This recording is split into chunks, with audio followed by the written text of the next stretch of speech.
Hey guys, I am in the shop again working on the Wagoneer. Hopefully you saw the previous video where I built the motor mounts. If you haven't seen that yet, I encourage you to check it out. Today's project is going to be building some brackets to mount the transfer case and transmission. And I've got a little clip of me that's I'll throw in right after this little segment. But I'm underneath the Wagoneer and I explain why I can't do just a single cross member from frame rail to frame rail. So I'm under the Wagoneer right now, and I just wanted to talk you through my thoughts on mounting the transfer case. My original idea was to use a stock transmission mount in this location on the 4L80E, but I soon realized that I wasn't going to be able to build a cross member that just came straight across the underside here, because I'd run right into the output, the four-wheel drive output on the transfer case. So I started looking around, and there wasn't really a whole lot of other options. There's two bolts on the passenger side. I'll swing around there later. But I think I'm going to do just a two mount system, one on either side. And I'm going to use, this is a PTO plate. If you're going to have a power takeoff, you'd take this off and bolt the PTO onto there. And a lot of people do this. I'm going to replace this little cover with a thicker plate, probably like a 3/8 thick plate, and I'll build a bracket off of here to the frame, and then I'll build another one utilizing those two factory bolt holes on the other side to secure it to the passenger side frame rail. I think that's going to be the cleanest way to mount this, and it's going to keep everything nice and high out of the way. So I've got this traced out on a thicker piece of steel here. I made another really simple template for the other side of the transfer case. Both of those are laid out on this 3/8 thick plate. I've got a couple holes marked in them. And so the first thing I'm going to do is drill these things out, and once they're drilled, I'll get them cut apart and cleaned up. I've got the mag drill all set up, ready to go. All of my holes have been center punched. I've got a 7/16 cutter set up here, which is a nice size hole for a 3/8 bolt, which this PTO cover utilizes. I'm gonna have to switch it out to a bigger bit. I'll be cutting a 5/8 hole for this other side. But other than that, we're ready to go. Just get some cutting oil on there.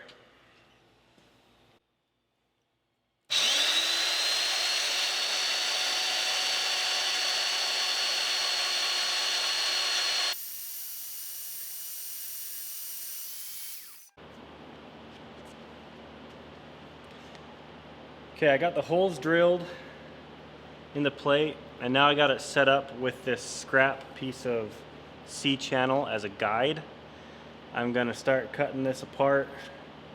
I'm going to start with my 6-inch grinder, cutting wheel. I'll use this guide to get as straight of a cut as I can get. And after I cut off this main piece, I think I'm going to move this whole chunk to my metal chop saw, and I'll cut the rest of this down to size.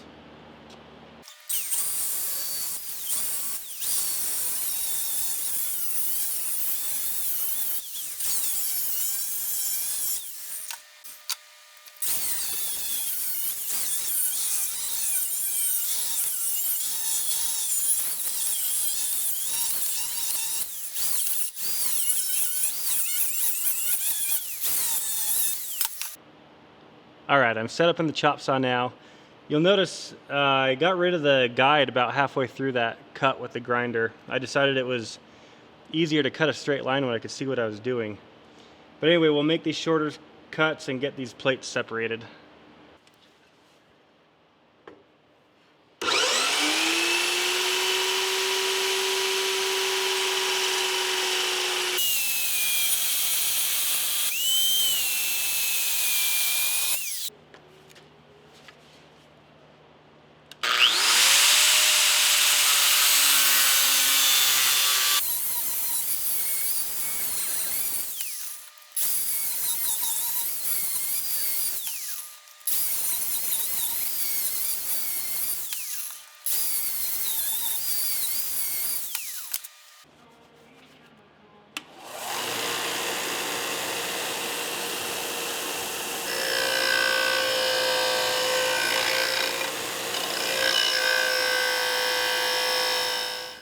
Okay, I got all the plates cut out, cleaned them up on the belt sander, put a nice finish on them, broke the edges just a bit.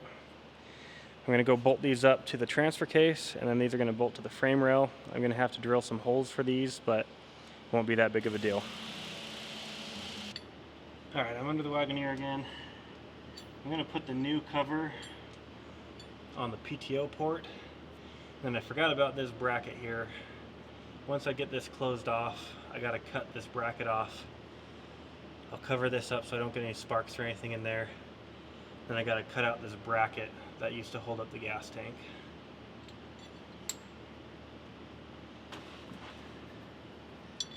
I got new hardware for the plate as well, because it is a thicker plate. I got longer bolts.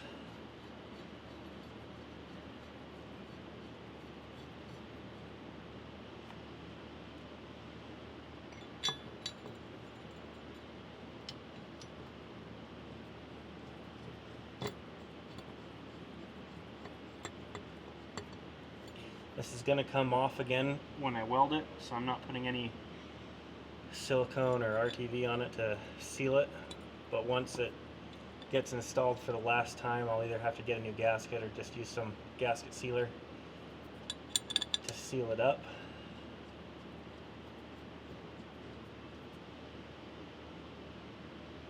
Feels like all the bolts are going in nicely, so that means our drill pattern was pretty accurate, which is always a good thing. These might be a touch too long.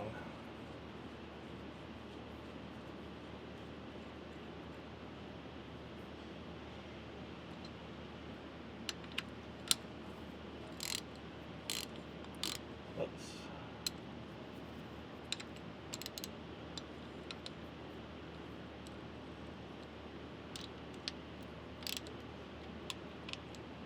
Snug them up anyway.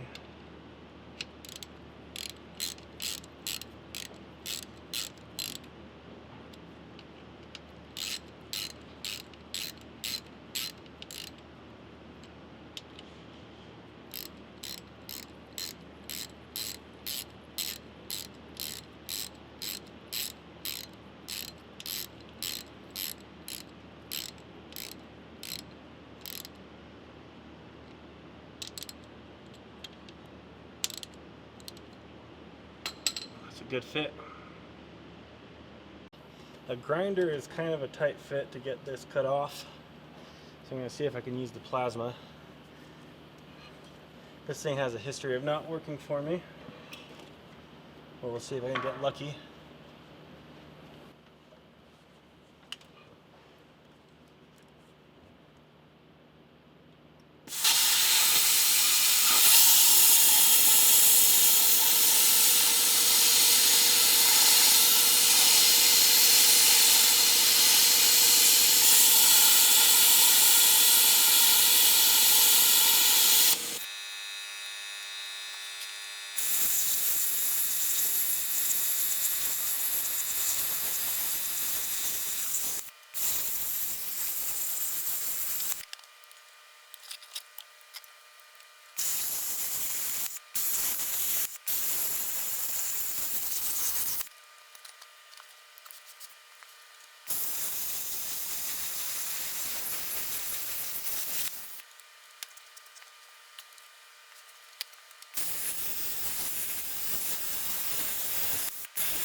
Now I know what you're going to say, and believe me, I tried every way possible to set up that mag drill to drill those holes. But with the transfer case on the inside and the rocker on the outside, there just wasn't enough room. Plus there's a slight bend in the frame rails. It just wasn't working out to use the mag drill. So I drilled it the old-fashioned way and complained the whole time I was doing it.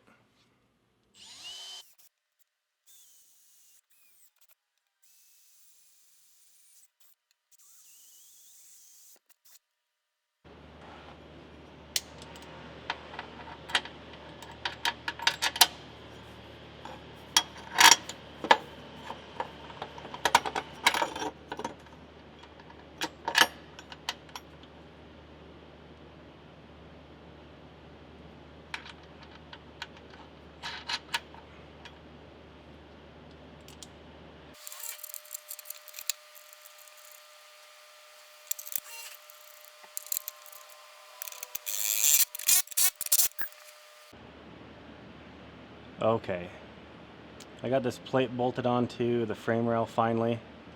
Took a little longer than I was hoping, but that's on, and this PTO cover is on. And now, much like the motor mounts, it's just going to be a matter of getting from this side to this side with this bushing in the middle, probably somewhere pretty close to that PTO plate, something like that. I'm going to be using some 2x2 square tube. Keep it nice and simple. So let's get started on that. Alright, here's the 2x2 square tube that I'll be using. I've got my favorite tool set up again with a 2-inch bit. I'm going to use this to cope the tubing. I only need a short piece, and this bit is the same diameter as this sleeve. So I'm going to cut a hole straight through this, and I'll have a nice piece of tubing coped to fit this bushing sleeve. Alright, the drill doesn't want to turn on because it doesn't have enough grip on the base. So I'm going to have to rig up this plate for the drill to sit on, but shouldn't be a big deal to get it figured out. Let's try that again.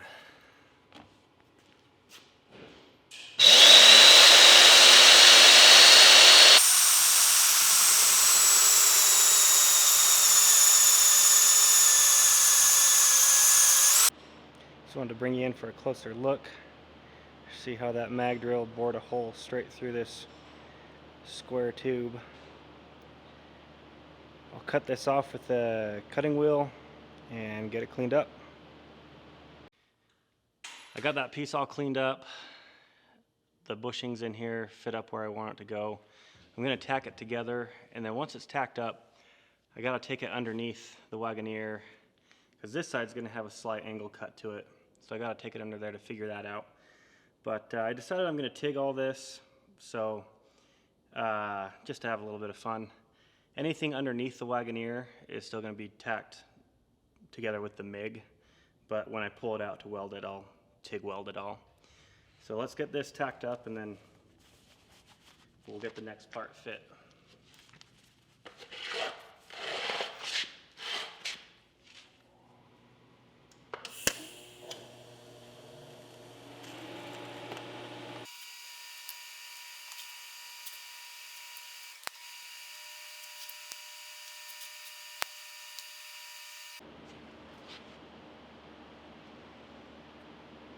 Alright, I've got that angle figured out, and it's laid out here. I also took the bushing out so that when I weld it up, we obviously don't burn that up. So I'm just going to get this cut off, and then I could take it back underneath, and I'll tack it up where I want it on that PTO plate.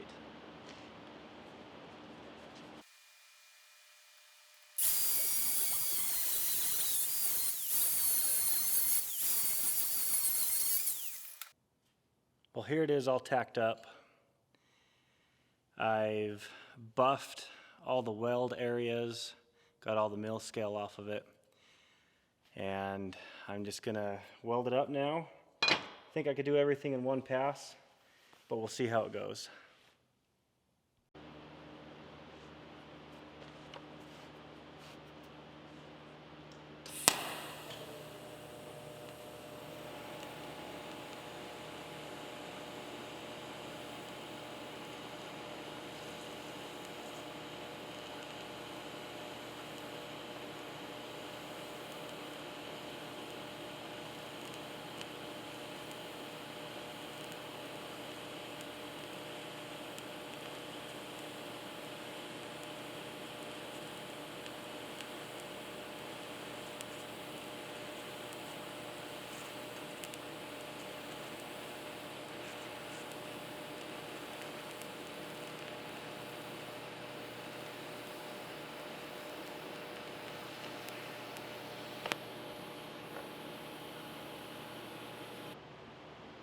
It's all welded out now.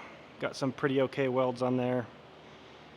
I don't think my metal was quite clean enough. A lot of the welds pulled some contaminants to the surface, probably just mill scale. But I'm happy overall.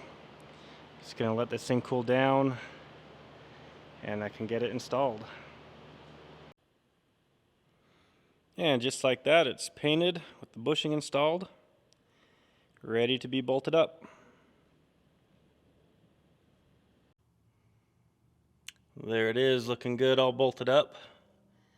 I've had a slight change of direction on how I'm gonna finish it, but I think I'm gonna cover that in another video. This one's getting a little long, so I think I'm gonna end this one here, and in the next video I'll film building the passenger side and finishing up the driver's side. I think I could fit both of those into a shorter video. I won't show as much of the process because it'll be all the same as this.